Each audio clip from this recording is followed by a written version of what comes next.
professor, para dar trabalho danado. Começou, Walter, fica à vontade. Então, boa noite a toda a família Felinto Martins.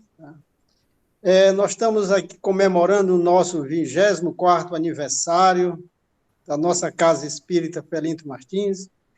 E dentro das palestras colocadas, temos como tema de hoje Jesus no Comando, tá? E temos como palestrante o nosso amigo Igor Linhares, né, da Federação Espírita Piauiense. Eu ainda digo que ele é o nosso vice-presidente, tá? Bom, e temos a maior satisfação de poder contar aqui com a sua presença nesse trabalho, né? A nossa palestra de hoje é a terceira palestra. Iniciamos esse trabalho com a primeira palestra que foi igual ao tema do nosso aniversário, tá? Tivemos também a palestra da nossa irmã Ana Maria, né, que não pôde comparecer, mas foi realizada aqui pela nossa irmã Fátima, que é Fé e Caridade, Fé e Esperança. E hoje, na terceira palestra, é o nosso irmão Igor Linhares, que vai falar sobre Jesus no Comando, né? A próxima palestra teremos com o nosso irmão Bernardo, que vai falar sobre joio e trigo, né? Então, é com muita alegria, né, que a gente tem o Igor Linhares hoje. Passo a palavra para o João, que ele vai anunciar aí a nossa cantora, a nossa canarinho do Felinto. A palavra está com você. Pois boa noite para todos e para todas. É um prazer estar conosco, né? E aí vamos passar aqui para iniciar nossos trabalhos, inicialmente, a ouvir aqui uma boa música com a nossa amiga Zélia, não é? A nossa artista da casa. Boa noite a todos. Boa noite. Te ofereço paz, te ofereço amor, te ofereço amizade, ouço tuas necessidades, vejo tua beleza, sinto os teus sentimentos, minha sabedoria flui de uma fonte superior e reconheço essa fonte em ti. Trabalhemos juntos, trabalhemos juntos. Te ofereço paz, te ofereço amor, te ofereço amizade, ouço tuas necessidades, vejo tua beleza, sinto os teus sentimentos, minha sabedoria flui de uma fonte superior e reconheço essa fonte em ti. Trabalhemos juntos, trabalhemos juntos.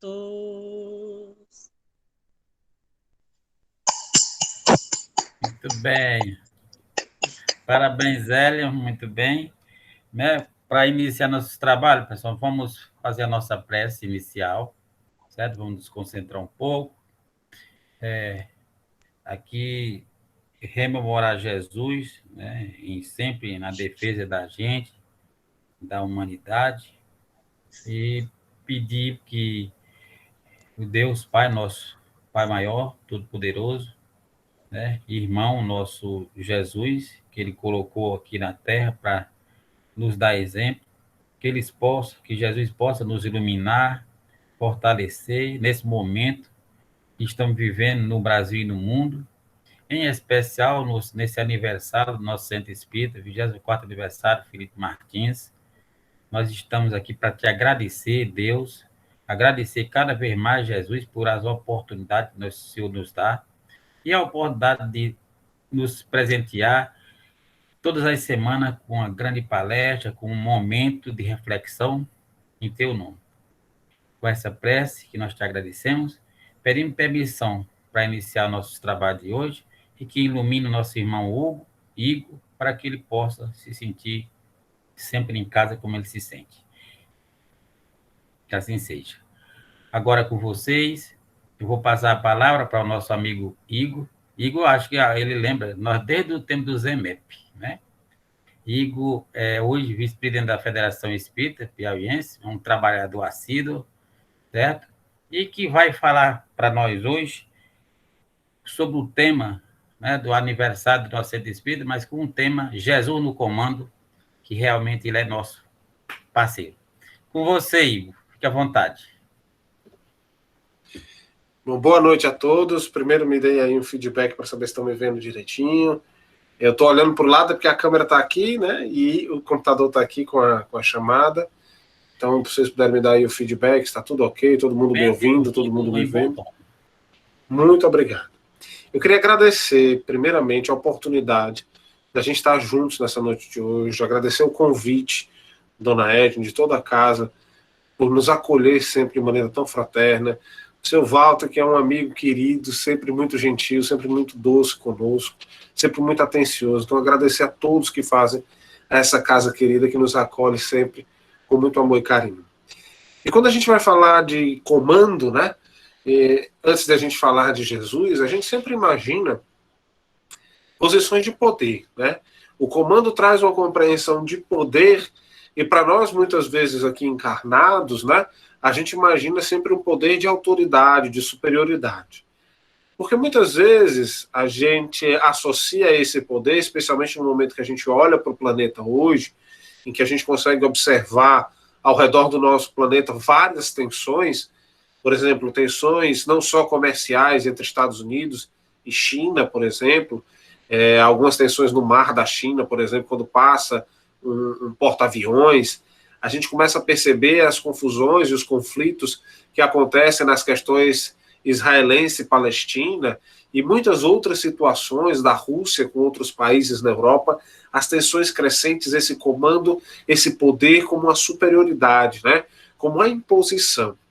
Mas é interessante a gente começar a colocar que quando nós buscamos a referência de comando ao longo do nosso processo de evangelização, e aí a gente não fala somente de uma existência, mas de muitas outras existências, de outras tantas, a gente vai começar a perceber que as posições de comando elas são alteradas, não para esse poder de superioridade ou de impositividade, mas é um poder, é um comando moral que, na verdade, acaba acolhendo e pelo acolhimento, pelo amor, pelo envolvimento, acaba trazendo o indivíduo para a sua compreensão. Só para que nós possamos fazer um paralelo, já que nós fizemos um paralelo de comando no sentido de superioridade, mas de agressividade, a gente pode observar um grupo, né, digamos assim, de nativos, de uma população nativa da América do Sul, dos Incas, imagino que todos já devam ter ouvido falar, pelo menos um pouco, ou tenham visto em algum, sei lá, Globo Repórter, algum outro programa, né, que passe. Os Incas, eles tinham uma forma muito interessante de dominação sobre os seus semelhantes nas regiões dos Andes. E rapidamente eles conseguiram se expandir. É um período curto, eles tiveram 300, no máximo 500 ou 600 anos de existência, mas que eles conseguiram aí rapidamente envolver vários povos, vários grupos dentro do seu império. Como foi que eles conseguiram isso de maneira tão rápida, sem tantas guerras, sem tantas batalhas, sem tantos conflitos? Era muito simples. Lá para o governo Inca, o que importava era que precisava oferecer emprego, saúde e educação. E todo mundo que fizesse parte do governo, fizesse parte desse império, ia ter acesso à educação, ia ter acesso à saúde, ia ter acesso ao emprego. Ou seja, não lhe faltaria comida, não lhe faltaria a saúde, não lhe faltaria igualmente acesso à instrução. Então é importante destacar que as pessoas passavam a querer fazer parte, muitos grupos, muitos líderes de cidades e de vilas nas regiões andinas passavam a procurar os agrupamentos incas para que eles pudessem ter ali, sob sua jurisprudência, aquela pequena vila, aquela pequena cidade, no sentido de, através dessas oportunidades, olha só, do acolhimento, até do ponto de vista material, eles pudessem ali a trazer um pouco de esperança para vilas e cidades que enfrentavam grandes dificuldades. Então, nós observamos que, quando a gente traz esse paralelo para a humanidade, a gente já teve alguns exemplos, né, como os Incas e outras situações ao redor do planeta, que mostram que o comando que nós vamos falar aqui hoje, ele é um comando para além daquela superioridade, da agressividade, do poder físico, do poder material.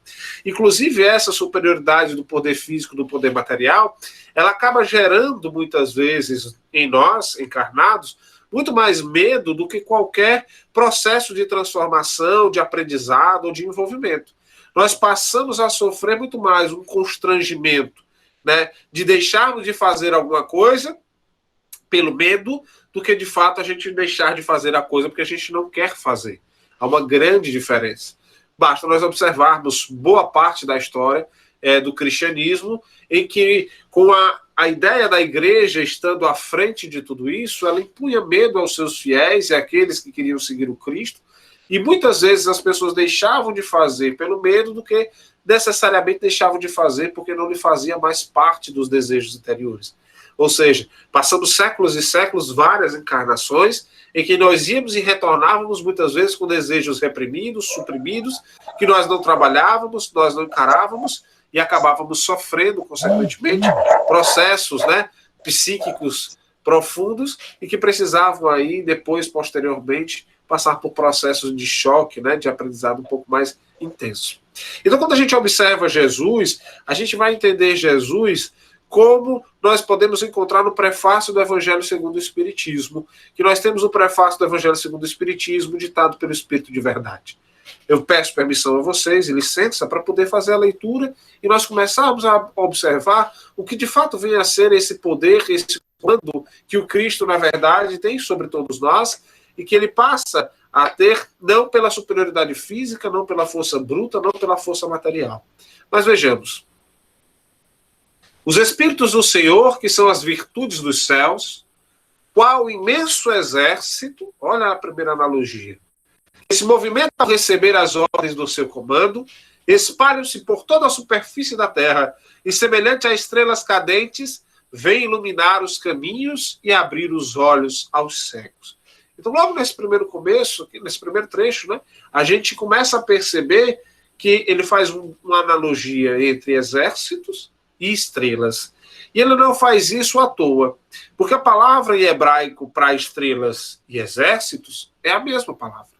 Então, por isso que a gente fala que muitas vezes nas interpretações, né, das partes do Velho Testamento, especificamente, quando fala que Deus é o Senhor dos exércitos, ele pode ser traduzido igualmente como Deus é o Senhor das estrelas. Né? Inclusive, há uma música belíssima da Tim Vanessa, né, que fala sobre isso, sobre a questão do Senhor das estrelas. Então, o Espírito de Verdade pega no primeiro parágrafo, ele faz essa alusão ao exército e faz as estrelas. Mas por que ele faz referência a isso? Porque há duas formas de nós observarmos aqui a ação de comando, né? Especificamente quando nós vamos falar de Jesus, que quando nós observamos a primeira delas, quando se vê como exército, percebe-se a ideia de organização, percebe-se a ideia de disciplina, percebe-se a ideia de cumprimento de tarefas e cumprimento de missões. E aqui a gente precisa entender que as missões, muitas vezes, como nós às vezes queremos imaginar, né, não são missões grandes de reformar de maneira complexa as nossas cidades, de reformar de maneira intensa as religiões às quais nós estamos vinculados, de transformar, eu fui aquele que fundei o maior número de centros espíritas em Teresina, eu fui aquele que mais reformei a casa espírita. Não é pela quantidade. O exército ganha uma batalha não é só pela quantidade. Se é um exército inteligente, que consegue otimizar, se organizar, esse é um exército extremamente forte. E é isso que ele está querendo aqui dizer para a gente. Ele diz o seguinte: os Espíritos do Senhor se movimentam ao receber as ordens do seu comando. Ou seja, os espíritos que partem do processo organizado, e aí nós começamos a perceber esse comando de Jesus. Nós começamos a perceber que é um comando muito mais complexo. Que ao virmos para cá, o nosso processo de reencarne é completamente planejado. Muitas vezes, mesmo que nós não estejamos fazendo parte desse processo. Então, o nosso planejamento reencarnatório, a nossa vinda para a Terra, é um projeto organizado. Nós não estamos aqui hoje reunidos nessa live maravilhosa, abençoada, à toa. É um projeto, é uma organização. E imaginemos se nós conseguimos ser organizados para executar determinadas tarefas, se nós somos organizados para executar determinadas atribuições nos cargos e funções que às vezes temos em nossas casas espíritas, ou às vezes nas funções domésticas. Imaginemos quão organizado é essa coletividade espiritual que regida por um maestro, um general, né? Então, em voga no momento a questão do general, mas um general diferente. Um general que convida os seus soldados, mas ele está na linha de frente. É aquele general que faz com que as pessoas marchem, não pela força que ele tem, mas pela moral que ele inspira. Há uma grande diferença. E aí ele continua, que esse exército, ao receber as ordens do comando, espalham-se por toda a superfície da terra. Então, em todo lugar da terra. Não existe agrupamento selecionado como escolhido. Não existe agrupamento na terra dito, esses são os merecedores. Que é uma coisa que nós precisamos, muitas vezes, trabalhar bastante, especialmente no meio espírita. Nós não podemos imaginar que o espírita possa trazer em sua mente e em seu coração pensamentos sectaristas. Nós não podemos imaginar que nós somos espíritos eleitos. Pelo contrário. Por toda a terra recebem-se espíritos como as estrelas cadentes. Aí vem o Senhor das Estrelas. Eu lembro de uma palestra maravilhosa do querido Haroldo Dutra Dias, que ele vai nos falar sobre interpretação do Apocalipse na Federação Espírita do Estado do Paraná.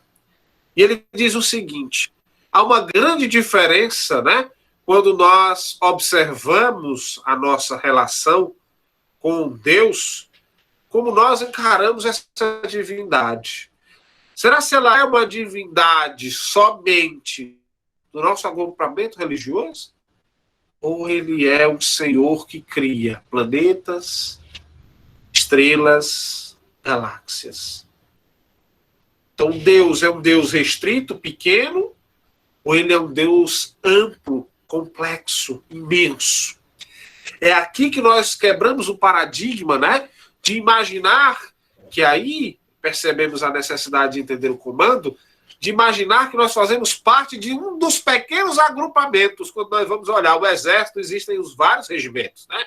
Temos a infantaria, temos a cavalaria e temos vários outros tantos. Nós precisamos começar a entender que as muitas moradas da casa do Pai guardam as diferentes agrupamentos do exército divino. Vejamos, em processos diferentes de evolução e processos diferentes de crescimento, sob a batuta e o comando de um general.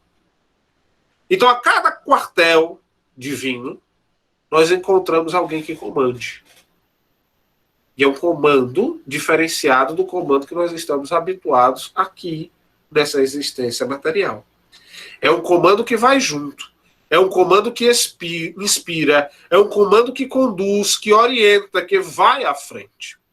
Aí ele vem e continua no mesmo parágrafo. Olha como é rico, um parágrafo de 4 linhas. Vem iluminar os caminhos e abrir os olhos aos cegos. Ou seja, existem caminhos que não estão claros e que precisam estar claros diante dos nossos olhos. E, igualmente, existem aqueles que não têm olhos de ver, nem ouvidos de ouvir. Então, a tarefa desse exército, desse comando, é fazer com que os caminhos para todos estejam claros. E fazer com que todos tenham a capacidade de ver. Vejamos que não é uma tarefa simples. Não é uma tarefa que nós consigamos imaginar que ela vai ocorrer numa só existência. Aí ele continua. Eu vos digo em verdade que são chegados os tempos em que todas as coisas hão de ser restabelecidas no seu verdadeiro sentido, para dissipar as trevas, confundir os orgulhosos e glorificar os justos. Então, o Espírito de verdade está nos dizendo o seguinte: esse exército está na Terra, em todos os lugares desse planeta. Em cada pedacinho de chão há um espírito missionário, com uma missão correspondente à sua realidade e à sua capacidade evolutiva. Aí nós vamos nos perguntar, quando nós olhamos isso aqui, que cada um desses está agindo com o propósito de restabelecer o sentido verdadeiro das coisas, dissipar as trevas e glorificar os justos. Olha só. O objetivo é trazer principalmente o sentido verdadeiro das coisas, dissipar as trevas e glorificar os justos. Vejamos que nós precisamos de orientação, de alguém que consiga ser a verdade. Opa! Eu acho que a gente já ouviu alguém falar que era verdade. Alguém que pudesse, os caminhos anteriores, né? Também ele falou no parágrafo anterior, para iluminar os caminhos, agora para ser a verdade, para dissipar as trevas e glorificar os justos. Por que ele fala de glorificar os justos? Porque só os justos, na tradição judaica, é que mereciam a vida eterna. Então ele é o caminho, ele é a verdade e ele é a vida. Quem falou isso pra gente é Jesus. Então quando nós observamos esse espírito, o Espírito de verdade, nos trazer essa mensagem, a gente até se arrepia, né? É um processo grandioso de organização. E nós começamos a perceber que aquela família que a gente está, aquele ambiente de trabalho, aquela casa espírita, aquele grupo de amigos, ele não é à toa. Sabe aquela dificuldade que você tem com aquele amigo que liga todas as vezes no fim de semana, que passa horas falando, mas só fala de problemas? Pois bem, é para aquele indivíduo que Jesus nos convidou para o trabalho. É para auxiliar. É para fazer os cegos enxergarem. Nós não podemos abrir mão das responsabilidades. Aí é desertar. Por isso que nós precisamos de analogias ainda, como olho por olho e dente por dente. Porque se você deserta no exército, você merece uma punição. Você vai ficar preso, vai para solitária, você vai ter que fazer trabalhos mais pesados. E nós queremos fugir das responsabilidades que nos são confiadas? Aí ele continua. As grandes vozes do céu ressoam como o som de trombetas. A trombeta, ela entra na ideologia judaica com o perfil como o minarete da religião muçulmana. Ele serve para chamar as pessoas para irem ao templo, para orar, ou para perceber que alguém fez uma boa ação, ou para orar, que orou por alguém. Então ele está querendo dizer que as vozes dos espíritos ressoam nos convidando a um novo momento de transformação. E ele continua. E os cânticos dos anjos lhes associam. É o momento de uns hinos de louvor. O momento que nós precisamos parar para observar a nossa realidade. Aí continua. Nós vos convidamos, ou seja, nós, esse exército invisível, vos convidamos, exército encarnado, a vós homens, para o divino concerto. Nós estamos indo assistir um concerto. E que dependendo do que nós aprendermos ou trabalharmos, nós teremos assento a trabalhar lá nesse concerto. Mas isso vai depender de como nós vamos viver as nossas vidas. Não depende de quem é o maestro. Se é o concerto, é o teu maestro. Quem será? Quem é o caminho, a verdade e a vida. Aquele irmão mais velho que já passa pelas dificuldades e vem nos orientar. Aí ele continua: tomai da lira, fazei uníssono nas vossas vozes. Como o belíssimo poema de João de Deus em Parnaso de Aletumo, musicado pelo Grupo Acorde, musicado também por Tim Vanessa, né? O poema Parnaso de Aletumo, no livro Parnaso de Aletumo. Que ele diz o seguinte: a lira levanta, se levanta, glorificando. Então nós percebamos que somos convidados a pegarmos os nossos instrumentos igualmente, porque é o momento em que nós vamos fazer a melodia, fazer a nossa parte. Nós somos convidados a tomar parte desse concerto. Precisamos fazer o nosso trabalho. O maestro nos chama. Ele está comandando tudo isso. E que no hino sagrado elas se estendam e repercutam de um extremo a outro do universo. É para o universo ouvir. É esse agrupamento desse exército da Terra. Sentir, vibrar. Aí ele diz: homens e irmãos, a quem amamos, aqui estamos junto de vós. Amai-vos também, uns aos outros, e dizei do fundo do coração, fazendo as vontades do Pai que está no céu. Senhor, Senhor, e podereis entrar no reino dos céus. É um dos prefácios mais ricos, uma das mensagens mais ricas que nós podemos obter do Espírito de verdade. Que nos fala de que o processo de existência material na Terra é coordenado em consonância e em concordância com o plano espiritual. Para que haja um processo evolutivo coordenado. Então nós não podemos imaginar que Jesus está se furtando,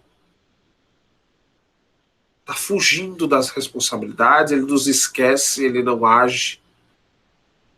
Na verdade, a pergunta muitas vezes que temos que fazer sobre as nossas vidas é como nós, que somos soldados, que nós estamos fazendo pelo exército divino. Estamos cumprindo as nossas tarefas, as nossas missões, em que parte desse momento nós precisamos agir, contribuir para o melhoramento. E, igualmente, nós precisamos aprender duas lições importantes que estão no Evangelho segundo o Espiritismo: obediência e resignação.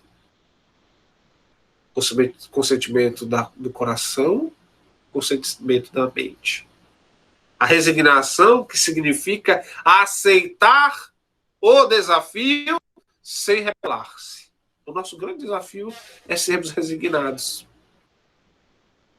Porque na grande maioria das vezes nós nos comportamos de maneira rebelde. E aquele soldado rebelde, ele tem dificuldade de enxergar o general. Ele questiona o general. Então, muitas vezes, quando nós observamos a existência terrena turbulenta, não é porque o general não está presente ou não há comando desse general. É porque os soldados estão rebeldes.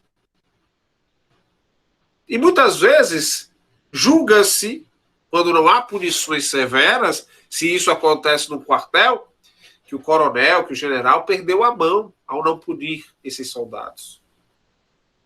Só que o objetivo da justiça divina, ele não é punitivo. Pelo contrário, ele é extremamente misericordioso. Ele é extremamente indulgente. Então, esse general que nos comanda, Jesus, que além de tudo é guia e modelo para todos nós, ele não perdeu a mão. É como acontece numa passagem belíssima do livro Paulo Estevão.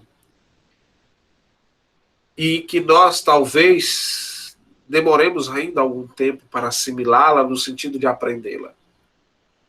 Quando nós observamos o apedrejamento de Estevão, nós observamos a figura de Saulo de Tarso, junto daqueles muitos que lhe estão arremessando a pedra, ao lado de Abigail, entristecida e chorosa porque o seu amado irmão está sendo apedrejado e desencarnando na sua frente.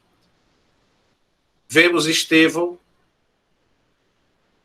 meio termo entre o plano material e o plano espiritual, vislumbrar uma figura melancólica de Jesus, andando ao lado daquelas pessoas que carregam no peito a vontade profunda da violência, da agressividade, da impulsividade, e que justificam essa agressividade na lei divina.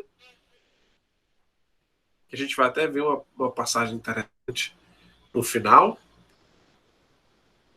E ele fica olhando melancolicamente para aquela figura de Saulo de Tarso, um homem inteligente, com todo um potencial, e que se perde na agressividade e no assassínio. É aí que nós aprendemos a lição quando Estevão olha para aquele Jesus e diz assim: mestre, não fique assim. Não fique assim. Porque se ele é assim, conhecendo a lei de Moisés, imagine quando ele te conhecer. Ele vai ser um dos teus melhores soldados.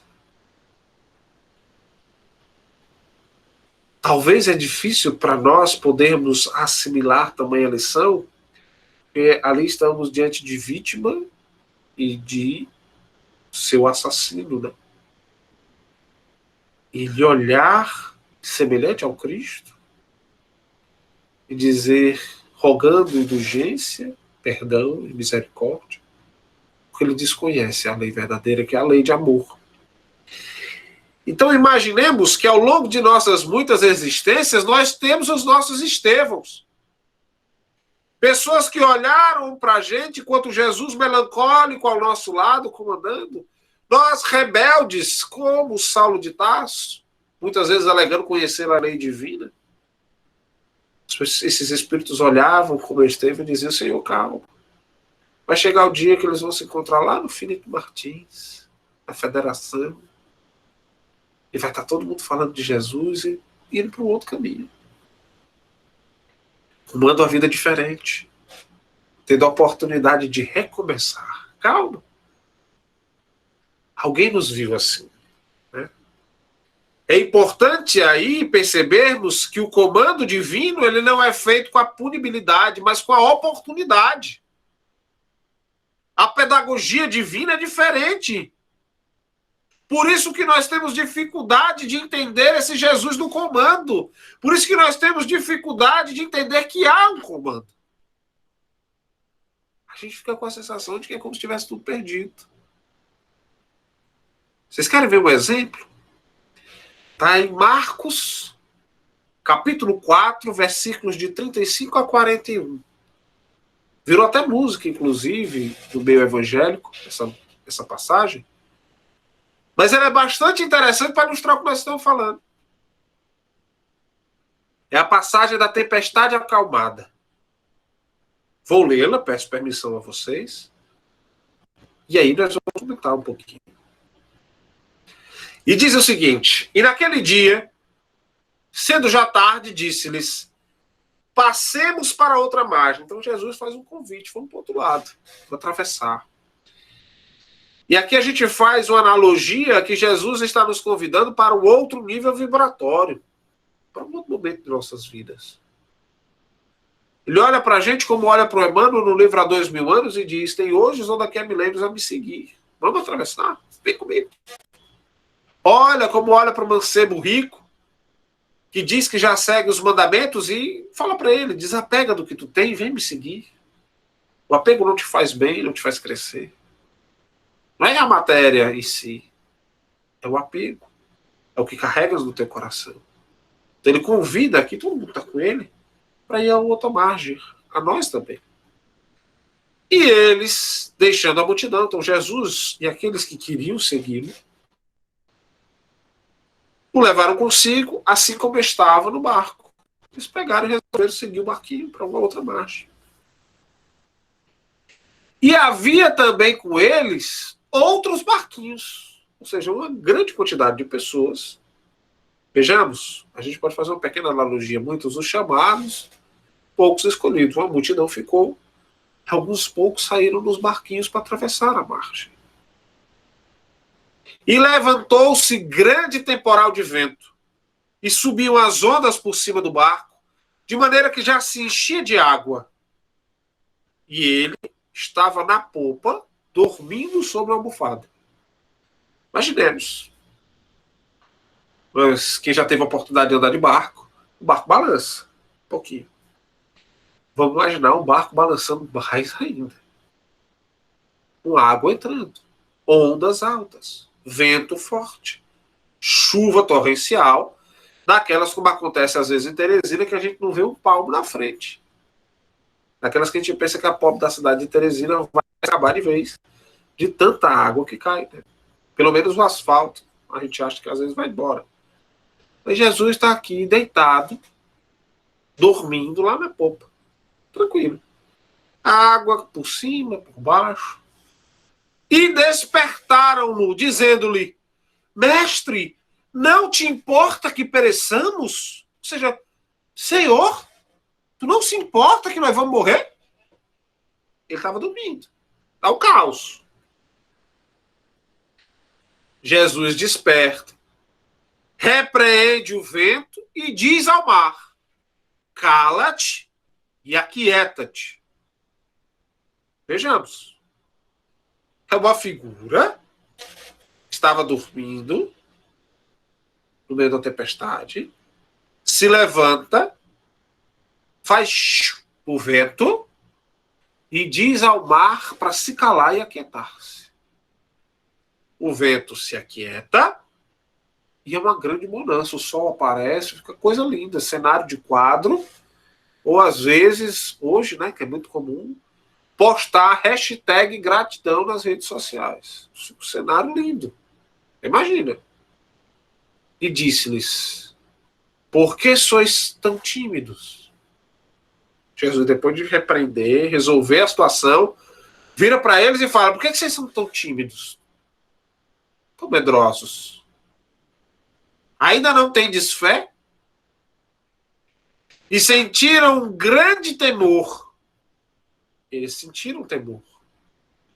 Maior do que a chuva. Maior do que as águas.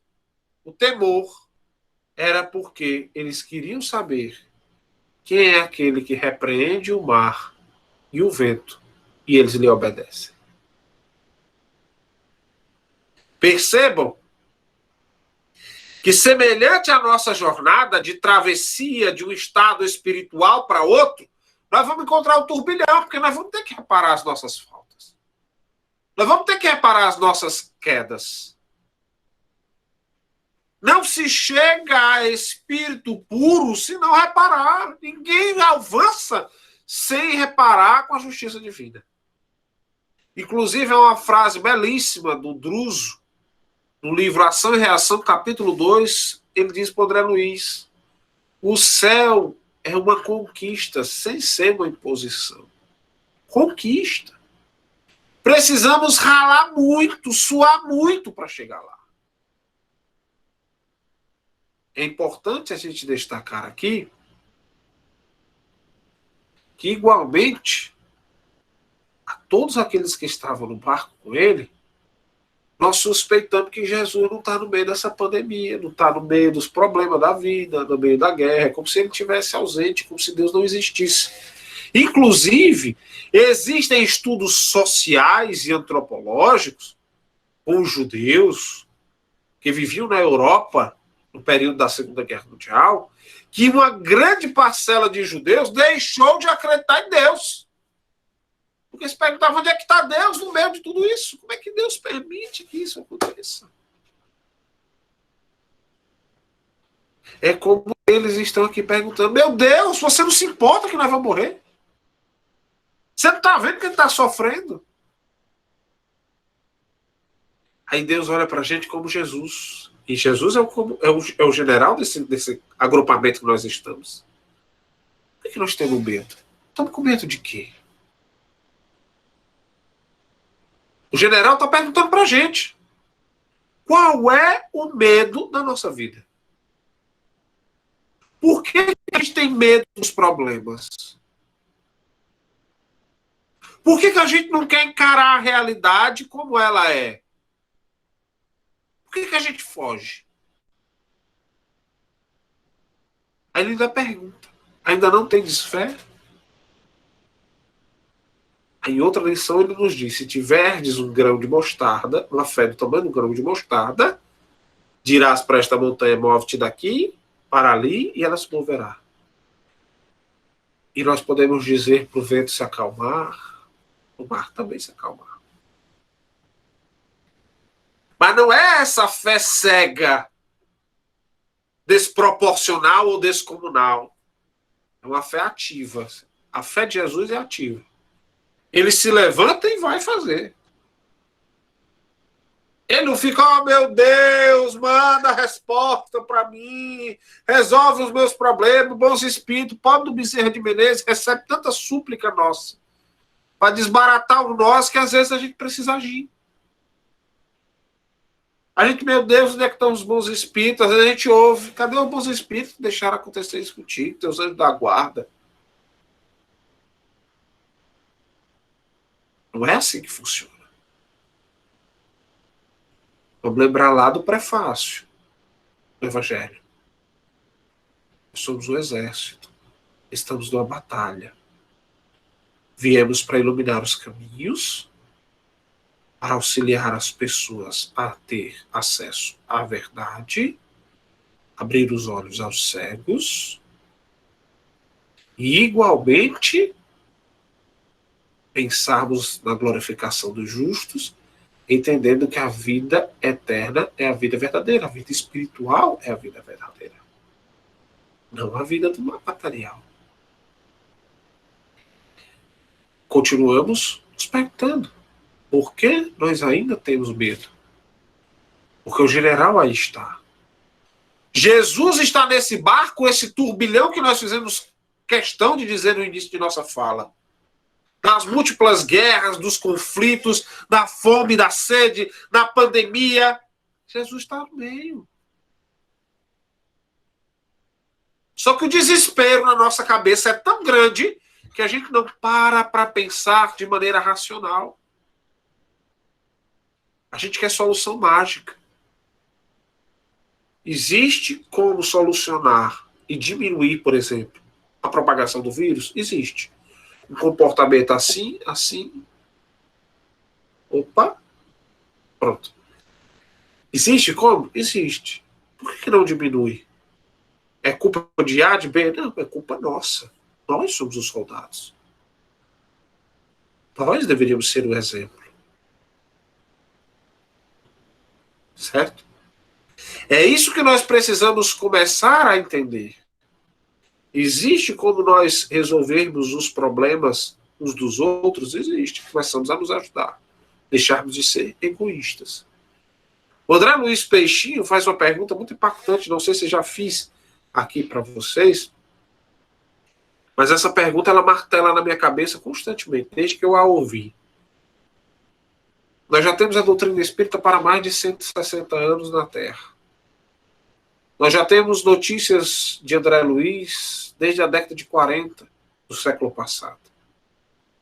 Por que nós não conseguimos transformar ainda as nossas cidades, os nossos agrupamentos, muitas vezes nem os centros espíritas que a gente trabalha, em referências como a cidade de nosso lar? Porque às vezes a gente está focando no que não é para focar.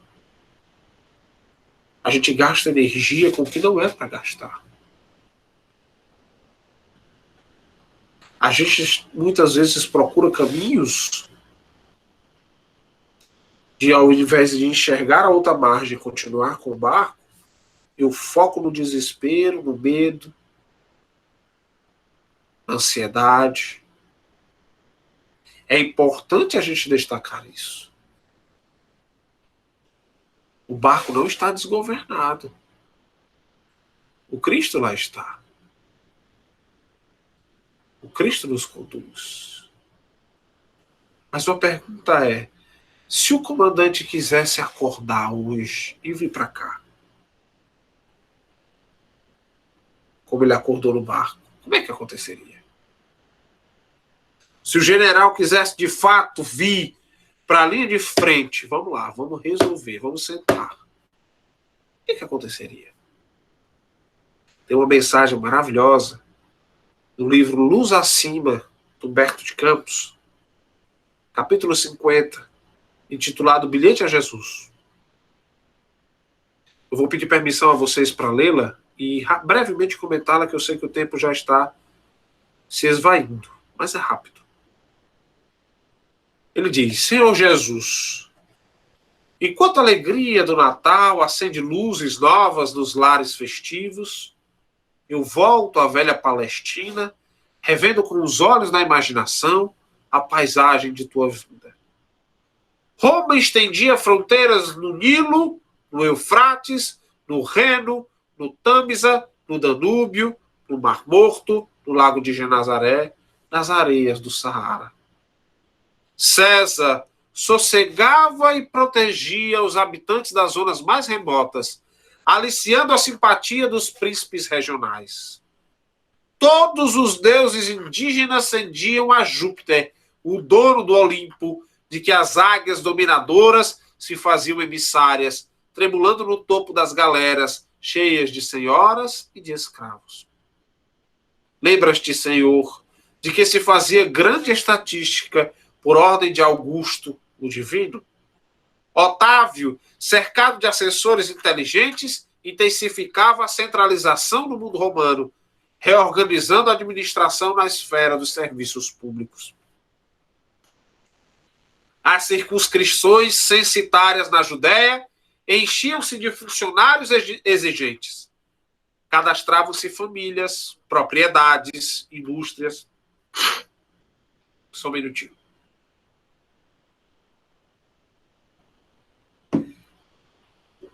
E José e Maria também se locomoveram com os demais para atender às determinações.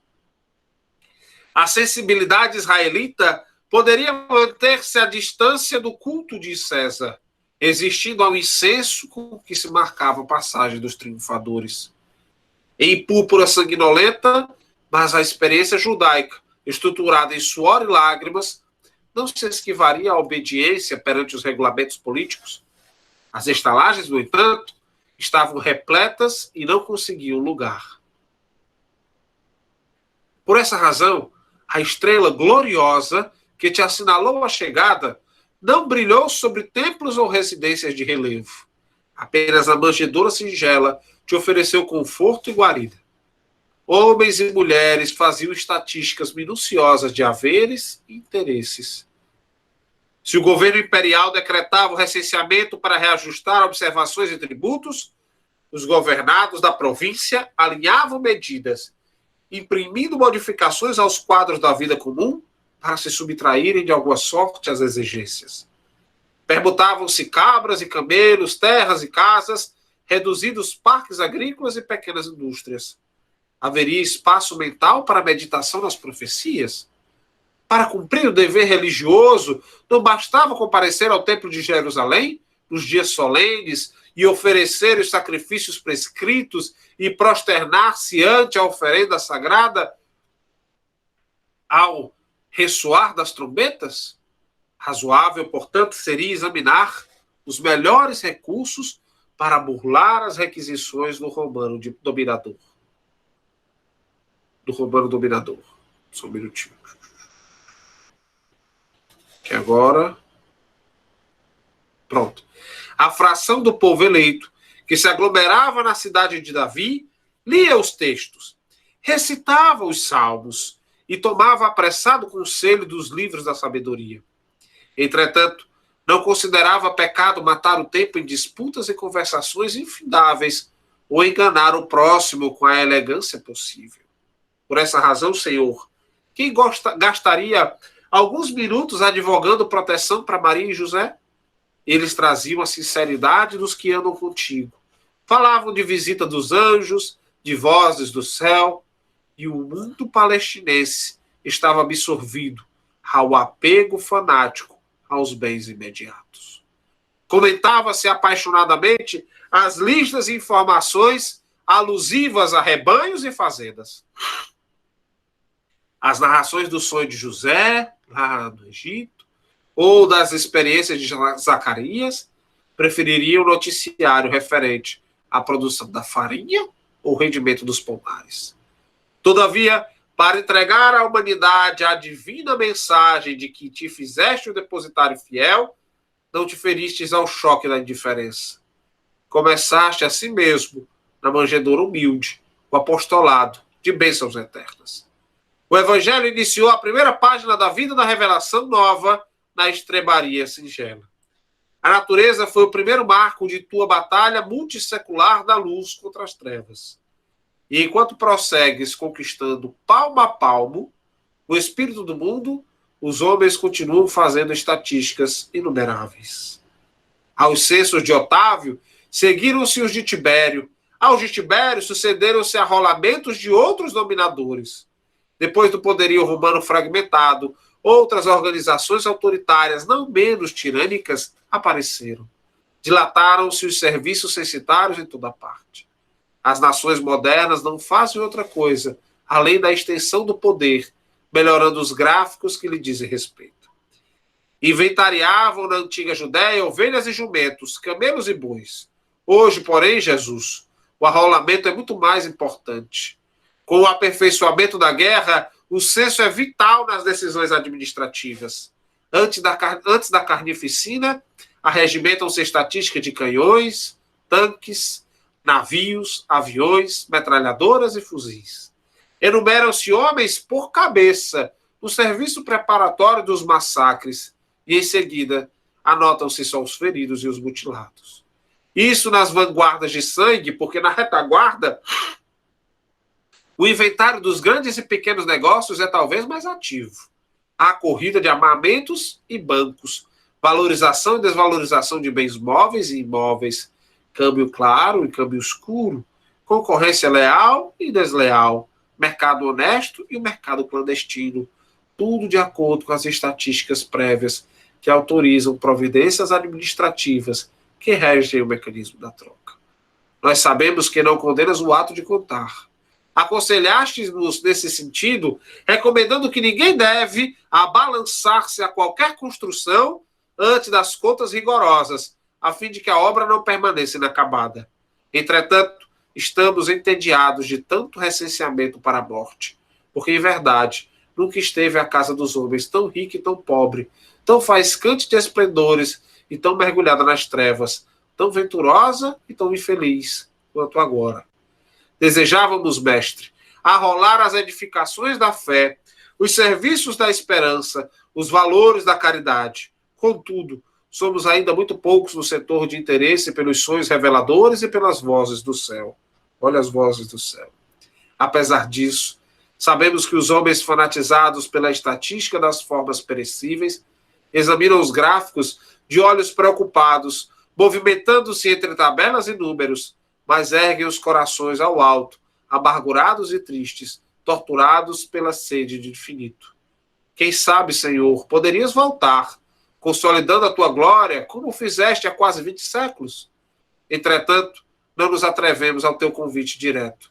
As estalagens do mundo estão ainda repletas de gente, negociando bens transitórios e melhorando o inventário das posses exteriores. Os governos estão empenhados em orçamentos e tributos. Os crentes pousam olhos apressados no teu evangelho de redenção e repetem apenas as fórmulas verbais, como os judeus de outro tempo, que mastigavam a lei sem digeri-la. Quase certo que não encontrarias lugar entre as criaturas. E não desejamos que regresses de novo para nascer no estábulo, trabalhar à beira das águas ou ministrar a revelação em casas e barcos de empréstimos, para morrer flagelado novamente na cruz. Trabalharemos para que a tua glória brilhe entre os homens, para que a tua luz se faça nas consciências, porque, em verdade, Senhor, que adiantaria o teu retorno se as estatísticas das coisas santas não nos oferecem a menor garantia de vitória próxima? Como insistir pela tua volta pessoal e direta, se na esfera dos homens ainda não existe lugar onde possas nascer, trabalhar e morrer? É tão profunda essa mensagem do Humberto de Campos, que ele mostra que nós, como no prefácio, lá do Evangelho segundo o Espiritismo, nós ainda não entendemos que todo o processo de existência material é um processo coordenado e que nossa grande tarefa é fazer deste lugar um mundo melhor. E que a regeneração não espera mágicas como aqueles que venderam Jesus, como Judas que vendeu Jesus para os judeus, ou aqueles que não entendiam a sua mensagem, esperavam que eles fossem sair levitando ou desfizessem os pregos da cruz. Não é isso. O processo de regeneração necessita que nós possamos primeiro arregaçar as mangas e buscarmos colocar Jesus, nosso comandante, em nossas consciências e fazer de nossas almas, como nos diz a prece de Cáritas, um espelho onde possa se refletir a divina imagem divina, né, do amor, da compreensão e principalmente da iluminação do nosso semelhante através das nossas próprias ações. Agradeço demais a oportunidade de estarmos juntos. Deixo aqui meu abraço carinhoso sempre e que mais uma vez nós possamos celebrar o trabalho dessa casa querida, não só, né, para a região onde ela está inserida, mas para a nossa cidade, para o nosso estado. Muito obrigado a todos os trabalhadores do Felipe Martins. Parabéns a essa casa tão amorosa e gentil que nos acolhe sempre.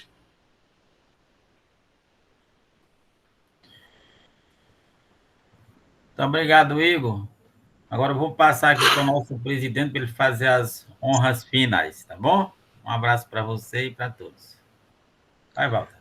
Meu amigo Igor, essa sua fala foi de um esclarecimento nobre, tão esclarecedor, que nós temos aqui, depois da palestra, fazer algumas perguntas, mas eu acredito que não há espaço, porque elas já foram todas respondidas. Tá? Temos um coração cheio de alegria, cheio de amizade que você transmitiu na sua fala. Deixo aqui a palavra aberta a todos os trabalhadores da Casa Felinto Martins, que queiram lhe dar esse grande abraço que você merece. Muito obrigado. A palavra fica aberta aos trabalhadores da casa. Ivo, como é o nome desse livro que você falou, do Humberto de Campos, que você acabou de... Luz Acima. Luz Acima? É. Ah, tá. Obrigada. Legal. Muito bom, Igor. A gente fica feliz porque quando a gente tem um palestrante que conta a história toda, né, fica difícil até fazer pergunta, mas nesse sentido aí, eu acho que quando você fala de Jesus e a missão, ficou muito claro para nós a diferença do comando, né? Porque nós terráqueos, né, humanos, temos ideia de que comando, o comandante é aquele poderoso que manda com mão de ferro, né? E o nosso comandante Jesus, ele nos manda, né? Nos dirige com amor, com paciência, com resignação e, acima de tudo, né? Aquela velha benevolência, certo? E sempre dando espaço para nós ir para frente, né? Ele sempre oportunizando. Eu acho que essa palestra foi para nós assim, maravilhosa, principalmente nesse momento que as pessoas estão mais voltadas para si e estão querendo compreender cada vez mais cadê Deus, cadê Jesus. Foi muito importante, justamente nesse momento, muitas perdas também, as pessoas sofrendo muito. E aí essa compreensão, ela chega através da sua fala, com toda assim, através da sua fala e do evangelho que você coloca na sua fala, que fica muito esclarecedor. Então, nós só temos mesmo a agradecer de coração, viu? E que nós possamos ter você sempre aqui conosco, em todos os nossos momentos que a gente lhe chamar, viu? Um abração, Igor. Um abraço, obrigado pelo carinho. Uma belíssima palestra, Igor. Estamos todos de parabéns. Legal. Prece final, João. Pronto. Então, nesse momento que nós fechamos, estamos concluindo o aniversário, falta mais uma semana para concluir o aniversário do nosso centro espírita, nós só temos realmente é agradecer a Deus, é gratidão a Deus, gratidão a Jesus, o nosso comandante, realmente, comandante maior, por nos receber, por nos esclarecer, oportunizar a nossa vivência hoje entre os centros espíritas, com essa doutrina maravilhosa, que vem esclarecer cada vez mais os momentos que nós vivemos no nosso dia a dia, né, no nosso passado, e o que nós temos para o futuro. Então, é com esses esclarecimentos que a doutrina espírita nos oportuniza através das claras palavras de Jesus, que nós agradecemos, Jesus. Agradecemos por o nosso aniversário, agradecendo por todos os nossos irmãos que trabalham no nosso centro espírita. E aí nós lhe pedimos luz para todos nós, fortalecimento para os nossos amigos espirituais que compartilham conosco, o nosso grupo do Filinto Martins, todos os irmãos espirituais, nossos mentores espirituais, que o Senhor ilumine cada um e fortaleça cada vez mais, Senhor, nós, nessa caminhada que a gente sabe que um compromisso que nós temos contigo. E com essa prece, nós queremos te agradecer de coração, hoje e sempre. Que assim seja. Muito obrigado a todos, né? Obrigado, exclusivo, ao nosso irmão Igor. E estaremos sempre em contato, Igor. Novamente, nós teremos a oportunidade de lhe convidar, viu? Um abraço, então. Abraço, família feliz.